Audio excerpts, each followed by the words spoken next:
75,000 Russian troops surrounded and annihilated.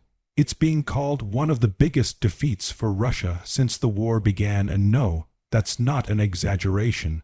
This moment could go down in history as a turning point. Here's why.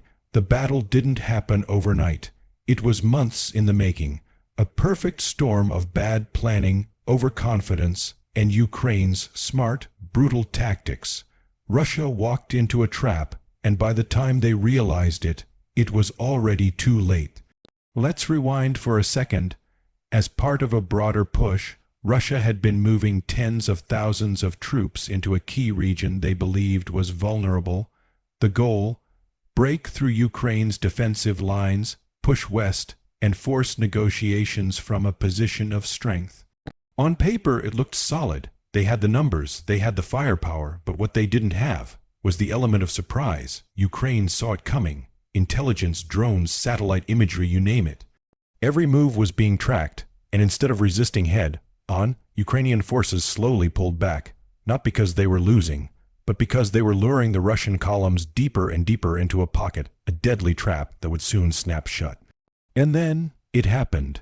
In a matter of days, Ukrainian forces launched a massive counteroffensive from the north and south, slamming shut the corridor Russia was using to supply its troops. Roads were cut, bridges destroyed, supply lines collapsed. Russian units, once confident and advancing, suddenly found themselves isolated. No food, no fuel, no reinforcements. What followed was chaos. Russian troops tried to break out.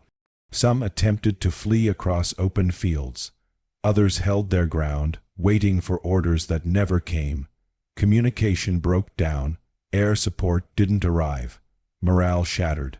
Meanwhile, Ukrainian artillery pounded the pocket day and night. Drone strikes targeted command centers and ammo depots. Snipers picked off officers, and slowly, the encircled force was crushed.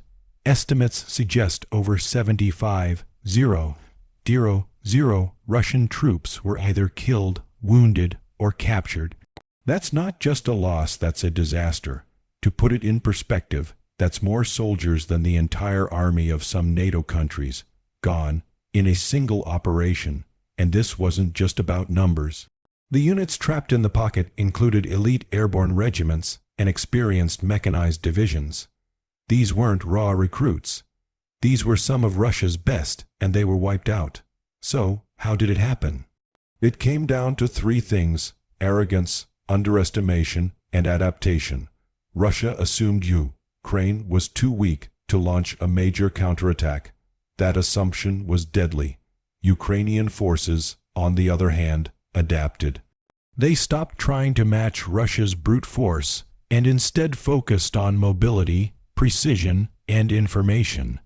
Think of it like a chess game. While Russia kept throwing pawns forward, Ukraine set the board for a checkmate.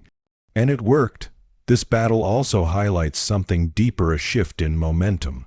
For months, Russia had the initiative, but now that's changing.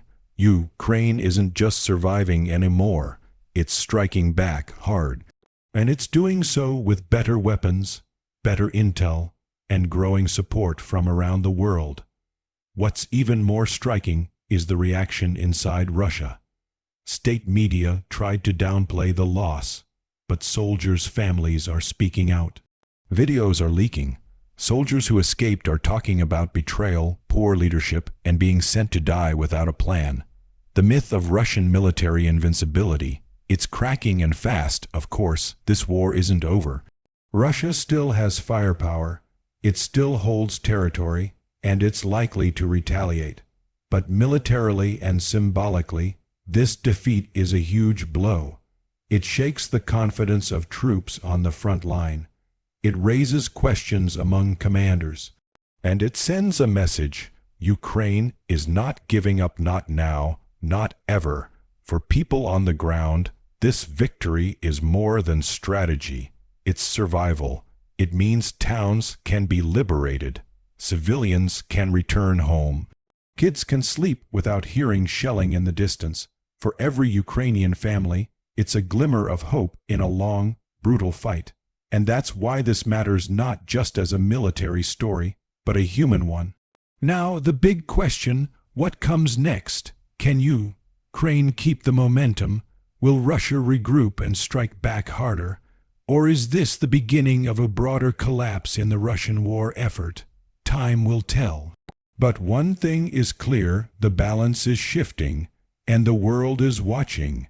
If you found this breakdown helpful, don't forget to like the video, drop a comment with your thoughts, and subscribe for more updates like this.